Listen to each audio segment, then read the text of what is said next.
যারা একাধিক প্রেম করো তাদের উদ্দেশ্যে ভিডিওটা ঠিক আমার মতন। আচ্ছা, জীবন আছে যতদিন প্রেম করবে ততদিন। একটা নারীর সঙ্গে না, সবার সাথে প্রেম করবে, সবার সাথে খাবে, সবারটা খাবে, সবার সাথে শোবে, সব কিছু করবে। একটাই কথা মনে রাখবে, এই জীবন কিন্তু আর তোমরা পাবে না।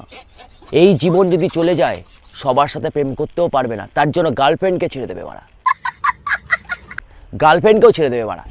একদম রাত্রিবেলা যদি সঙ্গে করে আসে, ডাইরেক্ট বললো আমি অনেকটা মেয়ের সাথে প্রেম করি, কটার সাথে প্রেম করি অনেকটা। একটা লিস্ট বানাবে, পায়েল, টুম্পা, ঝুম্পা, মুম্পা সবার নিয়ে একটা লিস্ট বানাবে। সেই লিস্টটা দেখবে কাকে কতবার করে দিচ্ছ, হিসেব রাখবে খাতায়। কারণ যারা একটা করে প্রেম করে তারা বোকাচোদা, বোঝে না, তারা এই জীবনের মর্মটা বুঝতে চায় না। আর যারা মদ খায় তাদের উদ্দেশ্যে বলছি, মদের মতন বিভিন্ন ভ্যারাইটিস মেয়ের সাথে প্রেম করবে। যার ফিগার যেমনই হোক না কেন, সবাইকেই আপন করে নেবে, কাউকে কিন্তু ছাড়বে না। মদ আছে যতদিন, জীবন আছে ততদিন। মেয়ে আছে যতদিন, ছেলেদের জীবন চলবে ততদিন। তাই বলে একটার সাথে না বাড়া, সবার সাথে প্রেম করো বাড়া।